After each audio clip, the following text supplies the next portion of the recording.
Assalamualaikum warahmatullahi wabarakatuh. Inna hamdalillah nahmaduhu wa nasta'inuhu wa nastaghfiruh wa na'udzu billahi min shururi anfusina wa min sayyiati a'malina. May yahdihillahu fala mudilla lahu wa may yudlil fala hadiya lahu. Asyhadu an la ilaha illallah wahdahu la syarika lahu wa asyhadu anna Muhammadan abduhu wa rasuluh la ilaha illallah. Bapak-bapak dan ibu-ibu yang masyarakat yang Allah, puji dan syukur kita sama-sama panjatkan Allah Ta'ala bahwasanya di pagi hari ini alhamdulillah kita telah menyelesaikan salat subuh secara berjamaah, dan insya Allah kita sama-sama untuk mengkaji sesuatu yang mudah-mudahan bermanfaat bagi kita semuanya dan akan semakin mendekatkan diri kita kepada Allah Subhanahu Wa Ta'ala. Pada kesempatan di pagi hari ini kita insya Allah akan membahas tema kajian tafsir dan difokuskan pada salah satu ibadah yang sangat penting dalam kehidupan kita, yaitu ibadah sholat.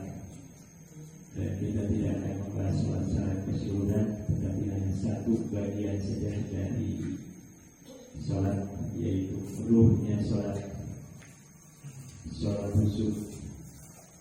Kita sama-sama kaji bagaimana untuk menggapainya. Bapak Ibu rahimahullah, kenapa mesti khusyuk kita di dalam sholat?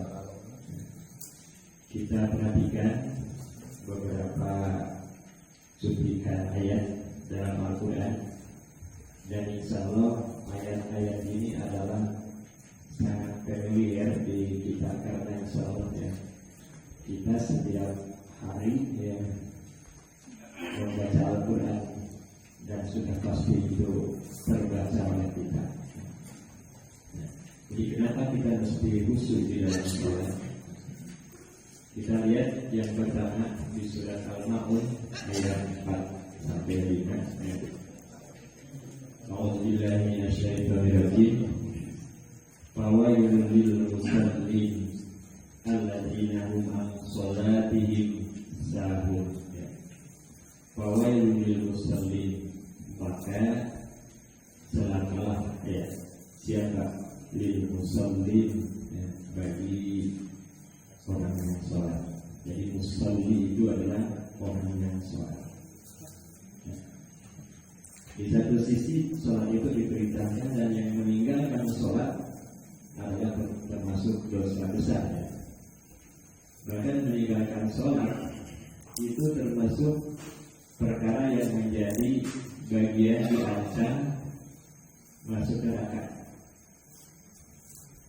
Ketika nanti seseorang sudah masuk akhirat dan ditanya orang yang masuk neraka itu, masalah kakum fi saqar, apakah yang menyebabkan kamu masuk neraka saqar? Qalu, mereka menjawab, lam naku minal musallin, lantaran kami dahulu ketika di dunia itu senantiasa meninggalkan sholat. Jadi orang yang meninggalkan sholat itu diancam oleh Allah untuk dimasukkan ke neraka. Tapi di ayatnya berfirman bahwa yulil musallin, celaka bagi orang yang sholat. Dan ayat ini nyambung jadi tidak sepotong maknanya. Siapa yang celaka orang yang sholat itu adalah alladzina hum an sholati, yaitu mereka yang sholatnya sahun, lalai. Nah, kata lalai ini adalah kata besar, kata yang satu kata yang memiliki makna yang banyak. Di dalam kitab tafsir Ibnu Katsir dijelaskan sahun di sini, lalai di sini, pertama bisa lalai dalam artian dia meninggalkan sholat yang tadi diancam Allah. Yang kedua bisa jadi lalai itu adalah dia sholat, tetapi sholatnya belangko, termasuk lalai juga. Yang selanjutnya lalai juga itu bisa terjadi dia senantiasa melaksanakan sholat, tetapi ketika datang waktu sholat, awal waktu sholat, dia undur-undurkan pelaksanaannya karena merasa waktu sholat itu masih panjang. Jadi ini pun termasuk kategori lalai. Ibnu Katsir menjelaskan seperti itu.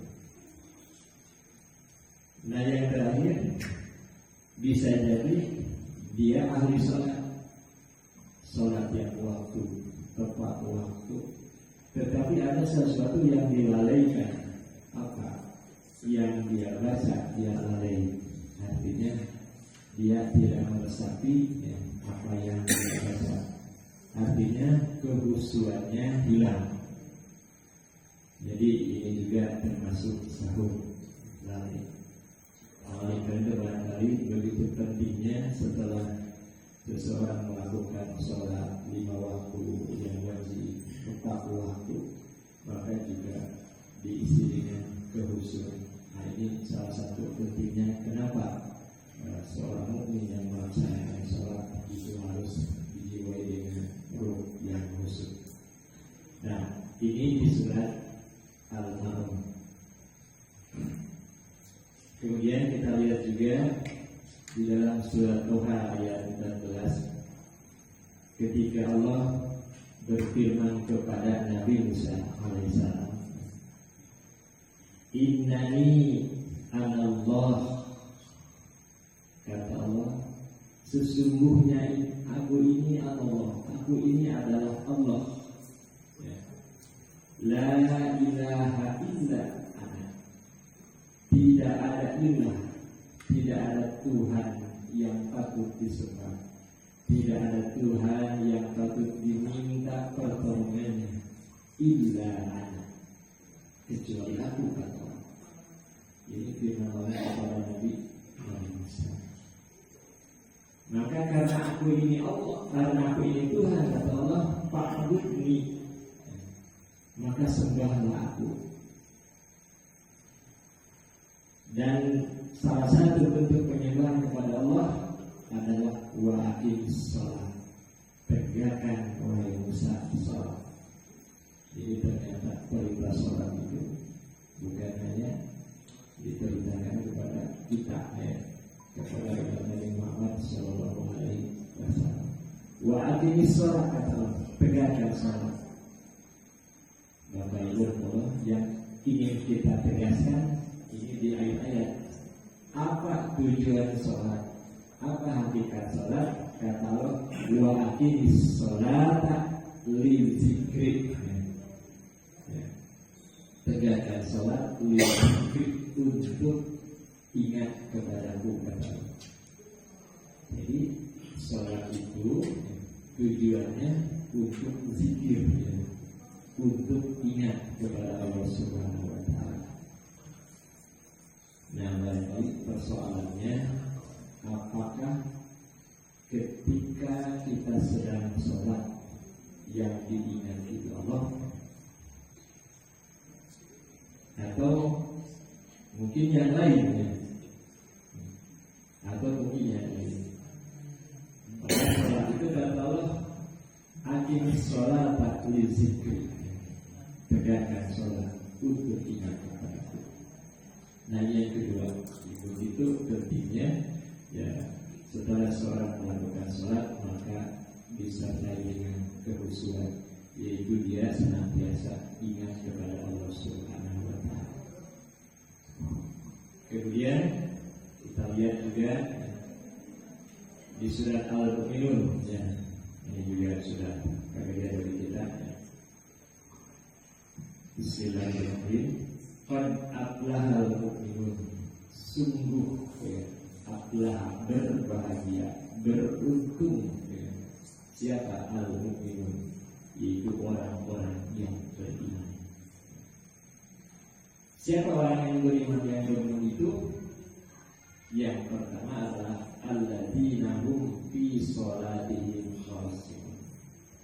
Nah, ini pada kajian ulumul Quran pernah dijelaskan bahwa tafsir Al-Quran itu ada tafsiran ayat demi ayat, dan ini termasuk, ya, tafsiran ayat demi ayat.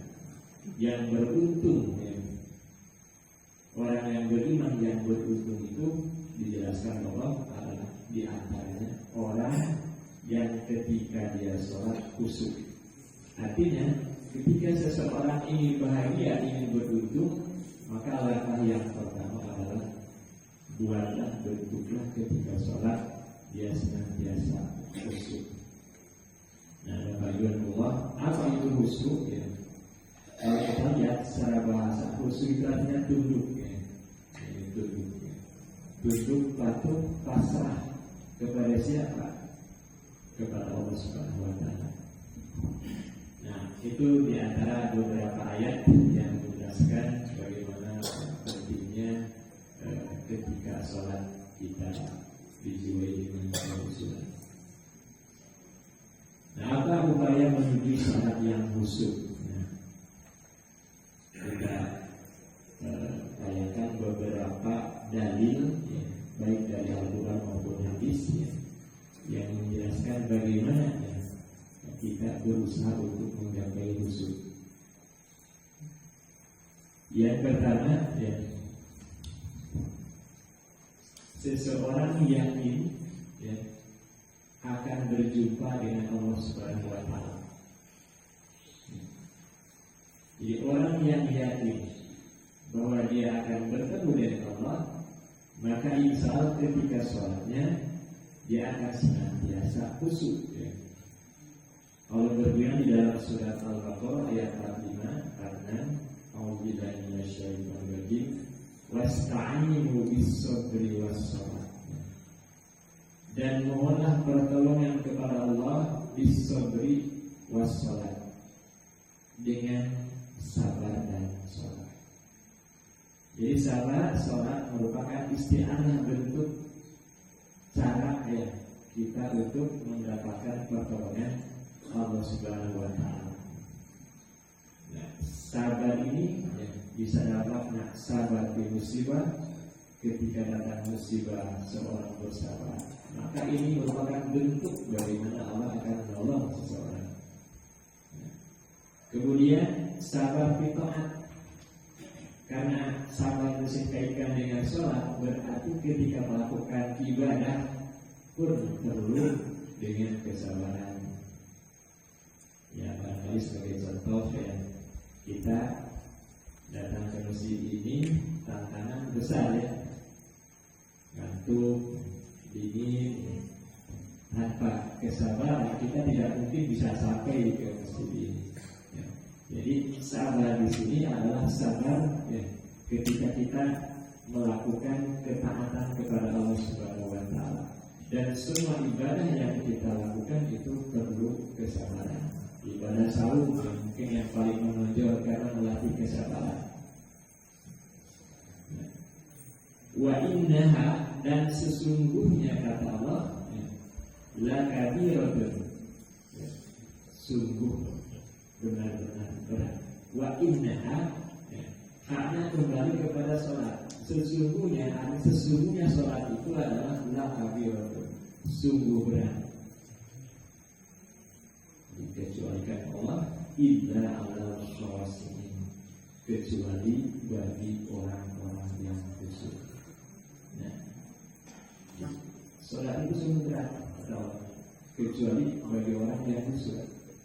Dijelaskan oleh Allah, siapa orang yang khusyuk itu?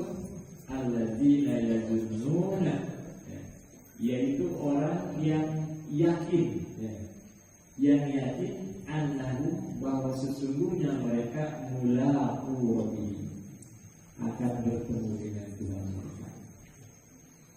Jadi ayat ini menjelaskan ketika seseorang meyakini, menyadari bahwa nanti suatu saat dia akan menghadap Allah Subhanahu wa Ta'ala, maka insya Allah dia ketika melakukan sholat akan senantiasa fokus ingat kepada Allah Subhanahu wa Ta'ala. Sebab dia menyadari apapun yang dia lakukan ketika sholat itu akan mendapatkan ridho Allah Subhanahu wa Ta'ala.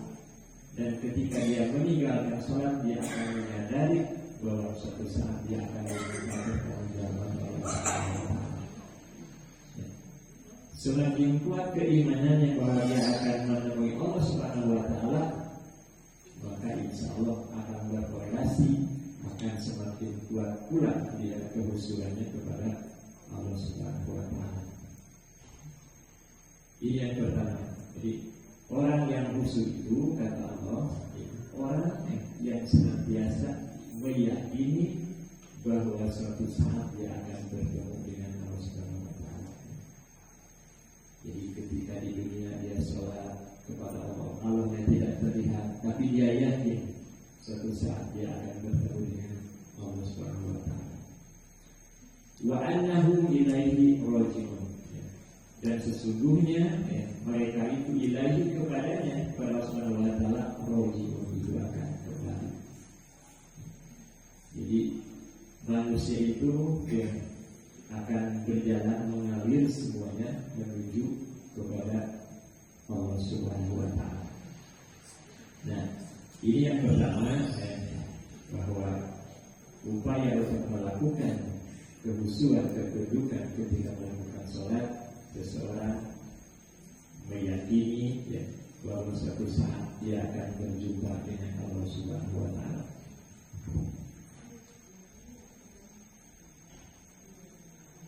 Kemudian yang kedua, di dalam surat An-Nisa, ini sudah kita bahas juga pada kajian sebelumnya, tapi dulu kita bahas tentang sababul nuzulnya. Ya ayyuhalladzina amanu, wahai orang-orang yang beriman, la taqrabus shalah, janganlah engkau mendekati sholat, janganlah engkau melakukan sholat.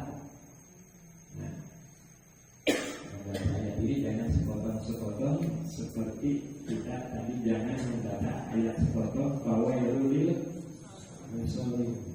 Kalau sudah sampai sana, buat apa sholat? Nah, barangkali ini para dari dulu kalau ngaji itu harus dari awal sampai akhir, karena kalau akhirnya saja bisa jadi salah pemahaman. La taqrabus shalah, janganlah engkau mendekati sholat, jangan melakukan sholat. Wa antum, sedangkan antum info sukaro dalam keadaan mabuk. Ya. Nah ini sudah kita bahas dulu ya, bukan berarti mabuk dibolehkan sih, karena ini dulu kajiannya adalah ketika mabuk belum dilarang secara hukum. Nah, hatta sehingga tak lalu ya, engkau mengetahui mata kulun semua apa yang kamu katakan. Ya. Jadi intinya di sini adalah janganlah seseorang melakukan sholat ketika pikirannya terganggu oleh hal-hal lain. Nah, ini menunjukkan bahwa setiap yang dia lakukan dalam bentuk gerakan, setiap yang dia lakukan dalam bentuk ucapan, itu harus berusaha untuk dipahami. Karena ayatnya hatta ta'lamu ma taqulu, sehingga kamu mengetahui setiap apa yang kamu katakan. Bapak Ibu Allah, salat itu kaidahnya ibadah yang diawali dengan takbiratul ihram dan diakhiri dengan salam. Dan salat itu terdiri dari perbuatan, amalan, ucapan, dan satu lagi hati. Jadi ada amalan lisan, qaul, ada amalan amaliyah gerakan, dan ada amalan qauliyah hati. Nanti akan kita bahas selanjutnya.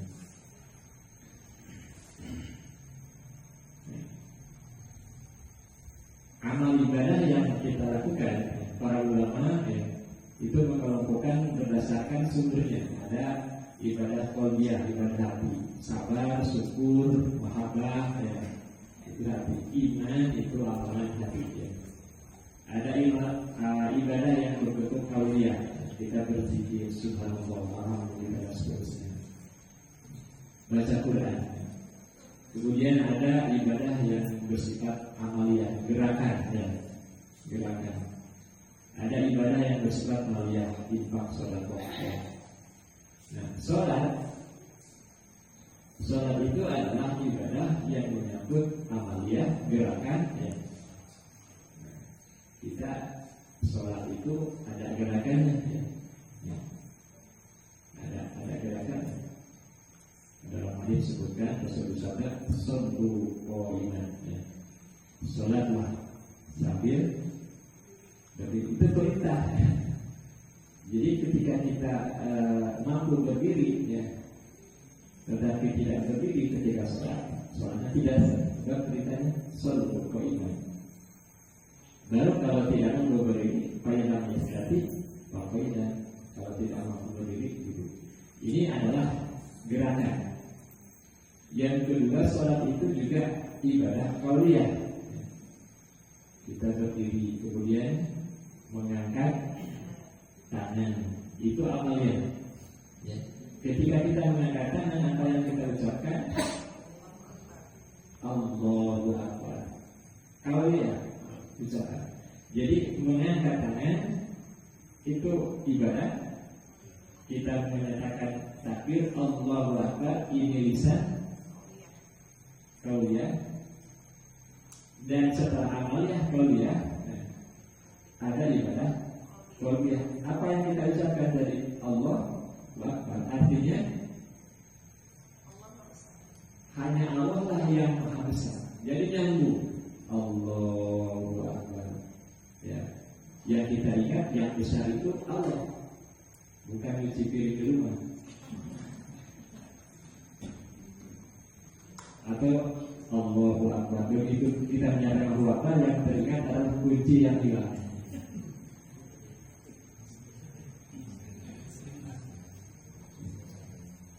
Kunci yang, oh iya tadi lupa ini.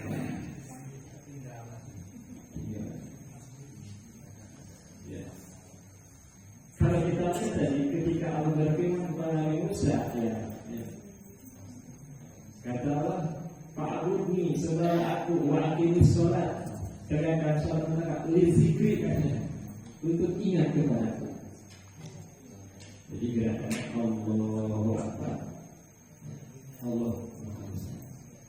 Nah, jadi yang kedua ya, untuk berusaha kita seharusnya adalah kita memahami ya, setiap apa yang kita ucapkan. Nah, Bapak Ibu dan Allah ya, insya Allah kita belajar sholat itu sejak kapan Bu? Sebelum balik beres belajar ya. Nah, insya Allah kita sudah tahu ya arti yang kita baca ya. Bacaan sholat itu bahasa Arab ya. Nah, dan kita tetap harus menggunakan bahasa Arab. Tidak boleh, karena kalau tidak salah dulu pernah ada suatu kelompok yang sholatnya itu bacaannya tidak menggunakan bahasa yang dicontohkan oleh Rasul, tetapi pakai bahasa pernah ya? Bahasa Jawa, bahasa Sunda. Tidak boleh itu ya, tidak boleh, tidak boleh. Tujuannya lebih bagus kan supaya bisa musuh manfaat gitu. Tapi itu bukan sholat ya, bukan sholat. Karena perintah sholat itu adalah apa? Mengikuti contoh Rasulullah Shallallahu Alaihi Wasallam. Sallu kama ra'aitumuni usolli. Sholatlah sebagaimana engkau ya, melihat aku sholat. Bagaimana Rasul sholat? Gerakannya bagaimana? Bacaannya seperti apa kan itu? Jadi tidak bisa keluar dari koridor itu. Nah,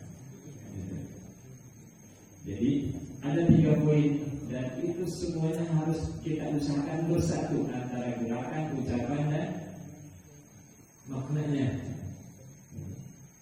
Untuk memahami makna tentu kita berusaha memahami, mengerti artinya setelah yang kita baca. Nah, jadi ketika kita takbiratul ihram ya. Ihram itu orangnya.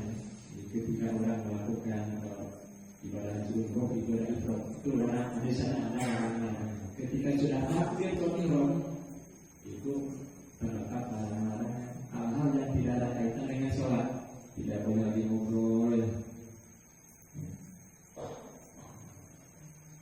Kemudian, ya insya Allah ya, kita sudah paham ya, makna Allah Akbar. Setelah takbiratul ihram, ya kita membaca doa iftitah. Maka silahkan banyak goyang ya, bervariasi ya, doa iftitah ya. Ibu biasanya bahasa yang mana? Ya, mungkin ada yang baca Allahumma ba'id baini wa baina khatayaya kama ba'adta baina al-masyriqi wal maghrib. Ya Allah, jauhkanlah aku ya, dan dosaku sebagaimana Engkau menjauhkan antara timur dan barat ya. Nah, tentu yang dibaca bukan bahasa Indonesia, tapi karena tadi itu menyalahi. Mungkin ada yang baca ya, inni wajjahtu wajhiya lilladzi fatara samawati wal ardh. Ya. Kita menyadari inni wajjahtu wajhiya lilladzi, kuhadapkan wajahku kepada siapa? Fatara samawati wal ardh, kepada yang telah menciptakan langit dan bumi. Jadi ketika kita sedang sholat ya, visi kita dihadapkan ke Masjidil Haram, hati kita dihadapkan kepada Allah Subhanahu wa Ta'ala. Nah, itu bervariasi buat gue. Insyaallah ya, yang sama adalah membaca surat Al-Fatihah. Nah, di mana kita harus senantiasa berusaha memahami ya, arti makna ya penjelasan atau tafsir dari surat Al-Fatihah ya. Karena surat Al-Fatihah merupakan bagian dari rukun salat ya. Ya soalnya Imam Yakro di Masjidil Kitab ya. Tidak sah salat seseorang tanpa membaca. Jadi ini mutlak ya. Nah, tentu kita bukan hanya hafal, insya Allah hafal pasti hafal ya. Tetapi kita pun berusaha untuk memahami setiap yang kita baca ya. Bahkan Al-Fatihah ini merupakan dialog interaktif ya, antara seorang hamba dengan Khalik, antara kita dengan Allah Subhanahu wa Ta'ala. Ya. Kata Rasulullah di dalam sebuah hadis, ketika seseorang membaca Alhamdulillahirabbil alamin, hadisnya diskusi. Alhamdulillahirabbil alamin. Artinya segala puji lillahi hanya milik Allah. Jadi semua pujian itu hanya milik Allah ya. Siapa Allah itu? Rabbil alamin, Tuhan pencipta alam. Maka ketika seorang hamba membaca Alhamdulillahi rabbil alamin, maka Allah menjawab, Hamidani abdi, hambaku telah memuji kepada.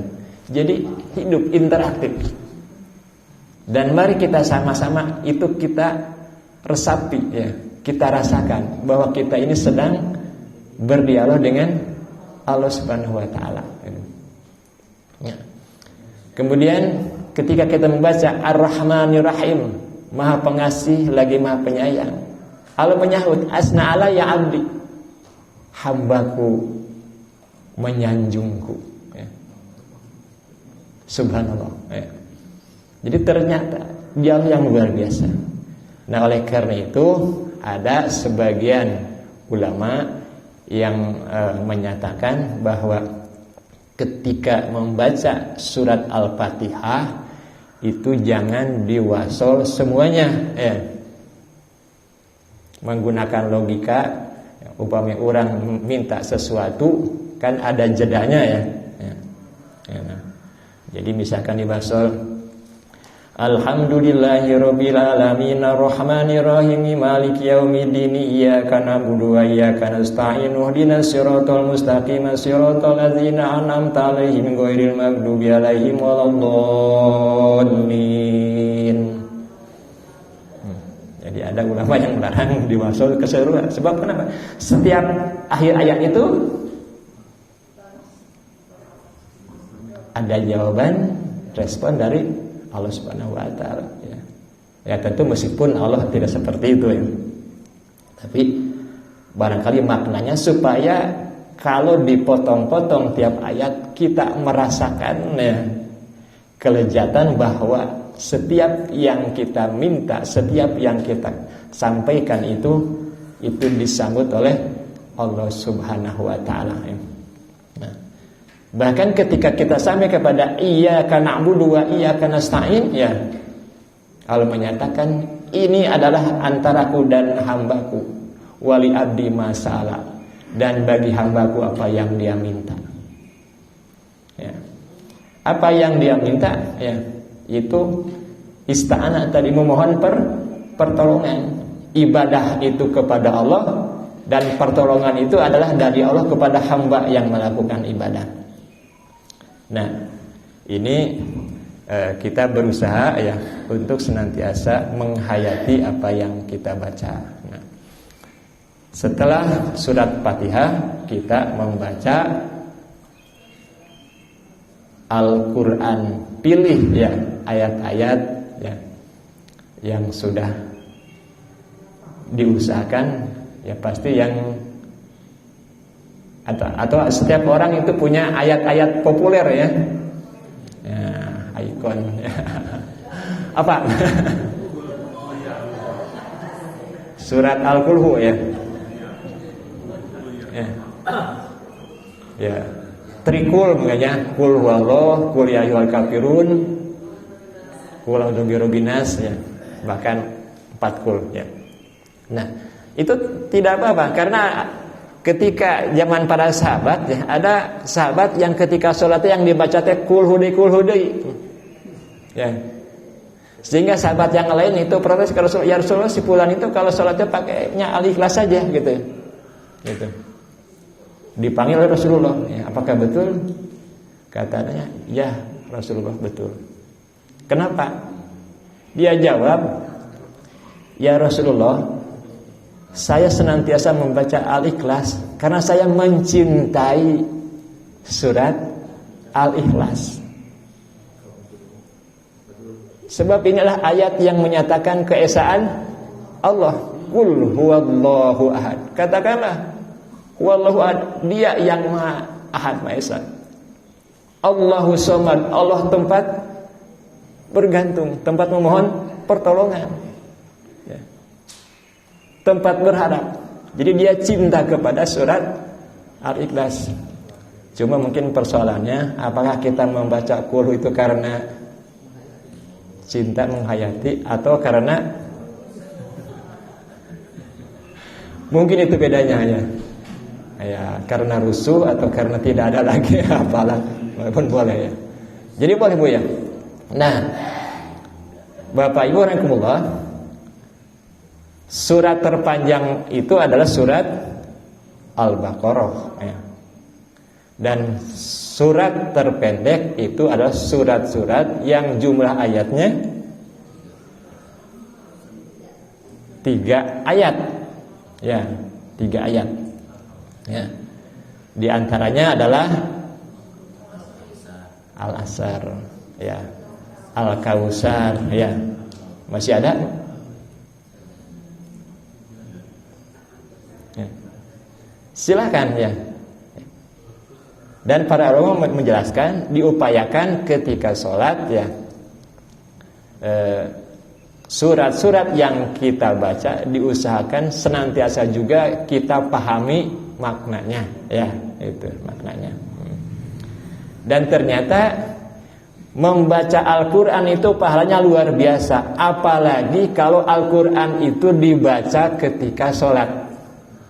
Maksudnya surat-surat yang dibaca. Nah, suatu saat Rasulullah pernah menyampaikan kepada para sahabatnya, wahai para sahabat, ya, sukakah kamu ya kalau pulang dari pertemuan, saya barangkali kalau dibayangkan seperti ini ya, ya, kamu semua pulang ke rumah, kemudian sampai ke rumah engkau dapatkan di rumah 3 ekor unta yang besar dan bunting, bagaimana perasaanmu? Kata para sahabat, ya Rasul, tentu saya akan berbahagia ya. Karena unta itu zaman dulu merupakan ikon kekayaan ya. Hanya 3 ekor unta bunting. Jadi pas pulang ke rumah teh disayagikan seperti itu. Tentu ya Rasul saya bahagia.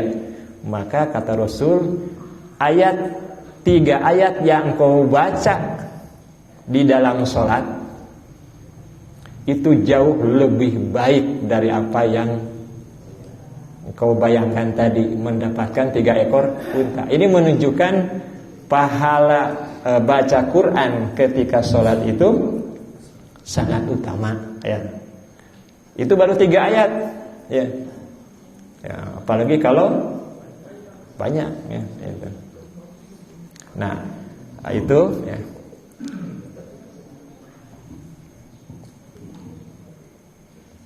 Nah, Bapak Ibu ya barangkali ya tidak akan saya teruskan ya untuk memaknai bacaan sholat karena masih panjang ya.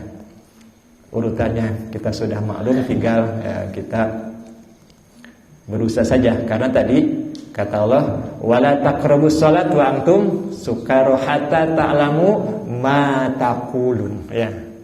Itu. Sehingga kamu memahami, mengerti apa ma taqulun. Ma itu bisa bermakna semua apa yang kamu katakan. Walaupun barangkali cukup berat ya. Karena belum tentu orang yang paham itu bisa khusyuk.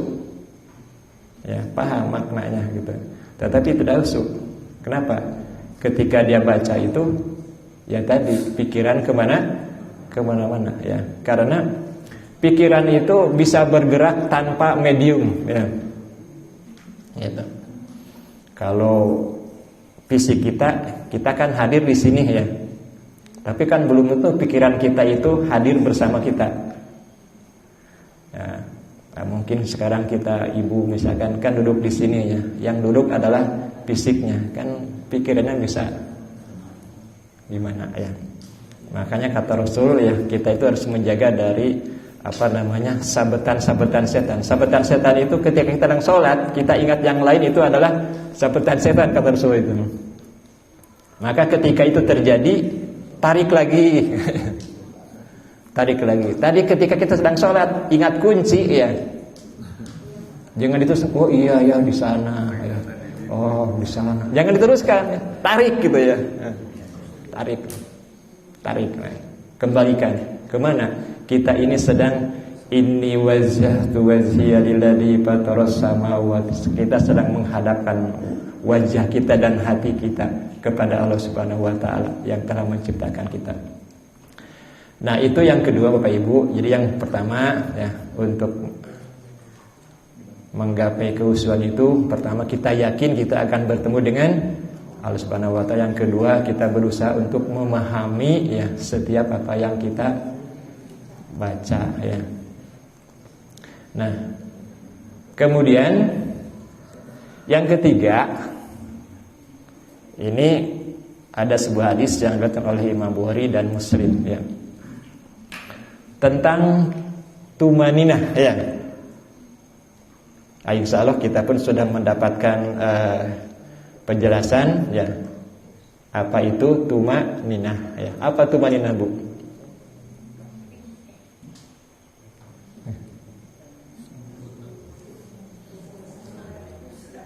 Tumaninah itu ya.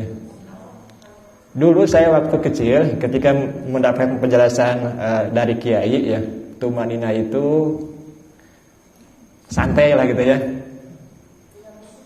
tidak rusuh gitu ya. Ya. Kita lihat hadisnya. Idza kumta ila salat ya, kalau engkau berdiri untuk salat ya, maka biru lalu bertakbir, sumakro ma tayasar. Kemudian bacalah yang mudah ya bagi kamu ya. Minal Quran, dari Al-Quran ya. Sumarka hatta tatma'inni roki'an ya. Kemudian kata Rasul, rukuklah sampai tatma'in ya.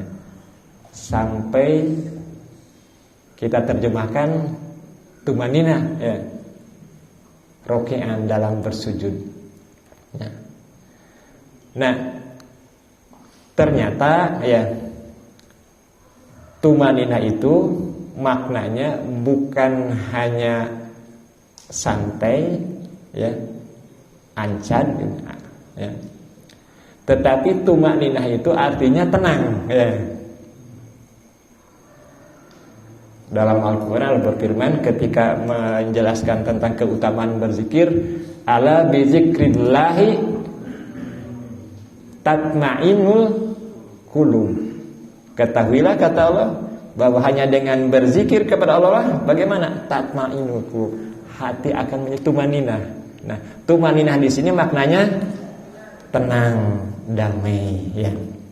Artinya ketika seseorang melakukan sholat itu harus dirasakan ketenangan, kedamaian ketika ruku ya. Yang dibaca ketika ruku apa Bu? Ya mungkin yang paling banyak membaca Subhana Rabbiyal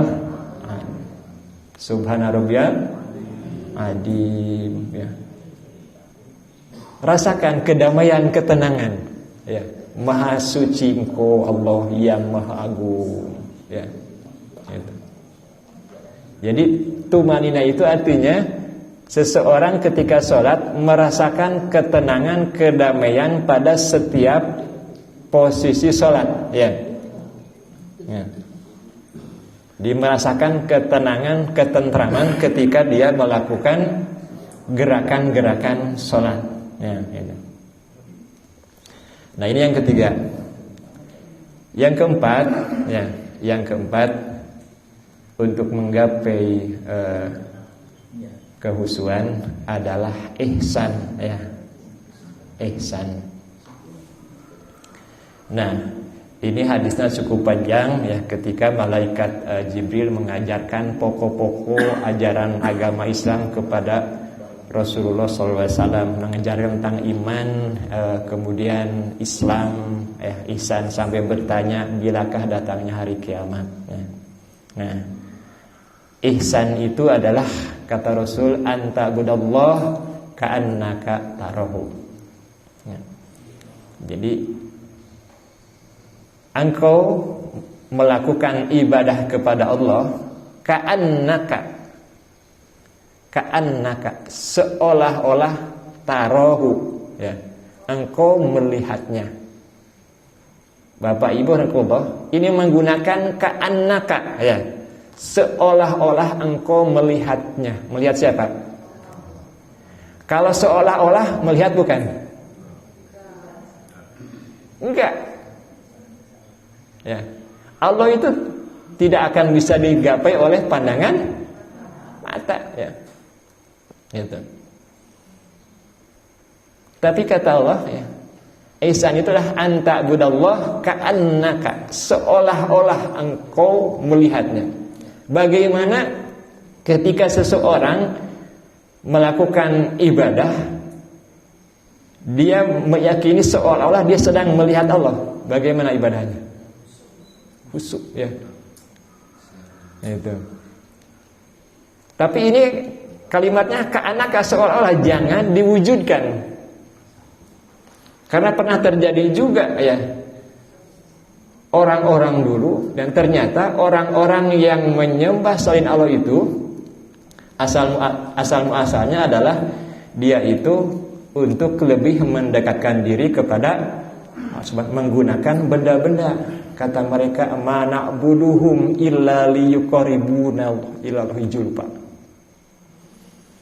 Ketika ditanya, mengapa engkau menyembah patung berhala dan sebagainya? Kata mereka, ya Allah, kami tidak menyembah mereka, tetapi supaya mereka ini lebih mendekatkan aku kepada Allah. Jadi sebagai perantara, gitu. Sebagai perantara. Itu. Tidak boleh, ya, kita membuat sesuatu wasilah, ya, perantara dengan tujuan supaya lebih fokus, supaya dekat dengan Allah, gitu. Tidak boleh. Nah, maka ini yang pertama, kata Rasulullah, ya, anta'budallaha ka'annaka, seolah-olah engkau melihatnya. Nah, yang kedua, kalau ini tidak bisa dicapai, ya, fa ilam takun tarahu, jika engkau tidak bisa melihatnya, ingat, fa innahu yaraka. Nah, ini.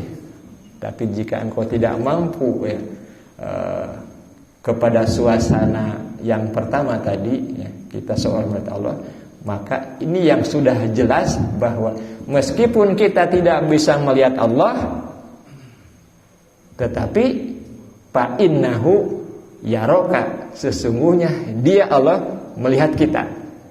Nah, bagaimana rasanya kalau kita sedang sholat, kita itu sedang di, bagaimana rasanya tidak ada kesempatan kita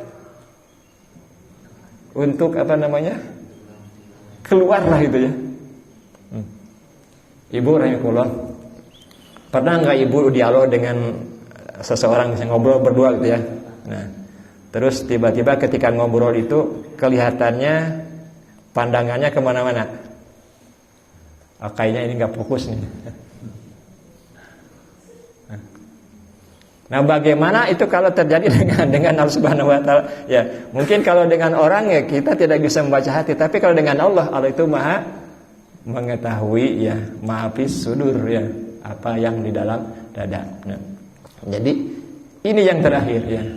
Fa ilam takun tarahu, jika engkau tidak mampu yang pertama itu, ya, yaitu seolah-olah kita melihat Allah, maka fa innahu yaraka, maka ingat bahwa sesungguhnya Dia itu Allah melihat kita. Nah, lihat kita.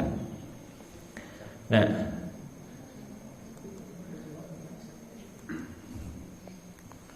Bapak Ibu Allah, mungkin itu saja karena sudah hampir jam 6 dan mungkin sudah masuk waktu suruk ya. Jam berapa Pak? 48 ya. Ya. Bapak Ibu Allah, mungkin itu saja yang dapat saya sampaikan. Jadi sebagai kesimpulan mungkin kita ada 4 hal ya untuk kita berusaha berusaha agar sholat kita senantiasa khusyuk. Yang pertama, kita yakin bahwa kita ini akan bertemu dengan Subhanahu wa taala ya. Yang kedua, kita berusaha memahami setiap apa yang kita ucapkan. Kemudian yang ketiga, kita berusaha untuk senantiasa tumakninah, merasakan ketenangan, kedamaian dalam setiap gerakan sholat. Dan yang terakhir, kita berusaha untuk mewujudkan ihsan di dalam melaksanakan ibadah, termasuk di dalamnya ibadah sholat. Itu saja barangkali. Bagaimana hukumnya orang yang sholat tapi tidak khusyuk sholatnya? Ya.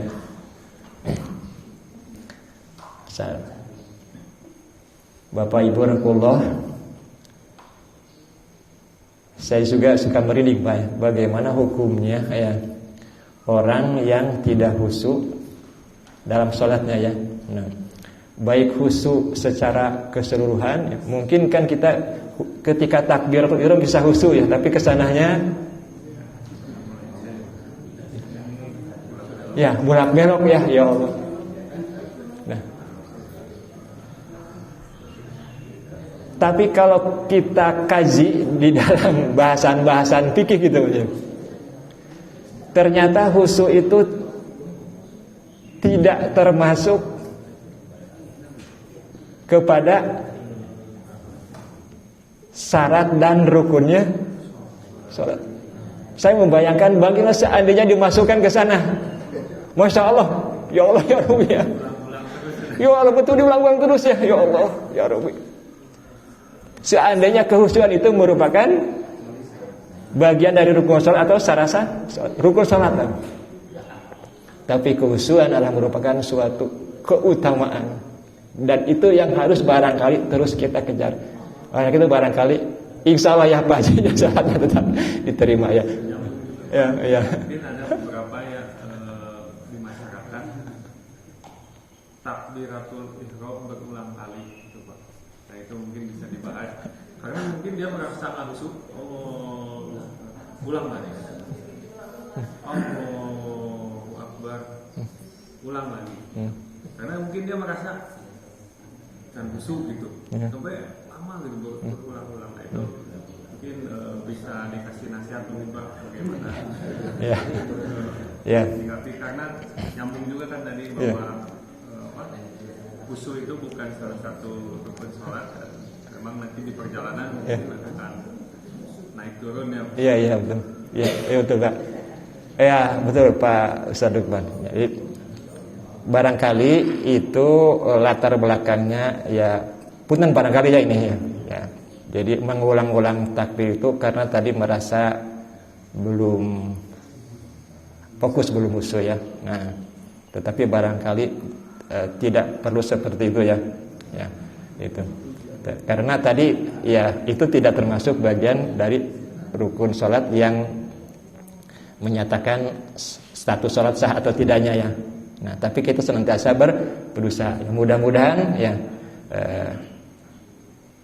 mudah-mudahan di antara takbiratul ihram sampai kita salam itu ya kita lebih banyak khusyuknya, dan yang tidak khusyuknya mudah-mudahan Allah mengampuni ya gitu. Ya kan ada doa agar hati kita senantiasa khusyuk ya dalam beribadah ya. Jadi itu yang saya sampaikan tadi.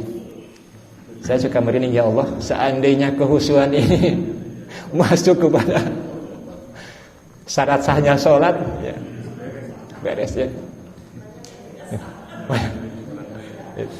Ya.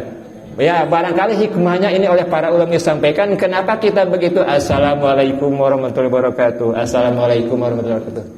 Di antara hikmahnya adalah barangkali ketika sholat kita banyak doa. Apa di antaranya? Tidak khusyuk. Yang kita sebut apa? Astagfirullahaladzim. Ya. Astagfirullahaladzim. Barangkali begitu Pak Haji, mungkin ada tambahan dari Pak Haji. Ada tambahan barangkali dari Pak Haji. Ya.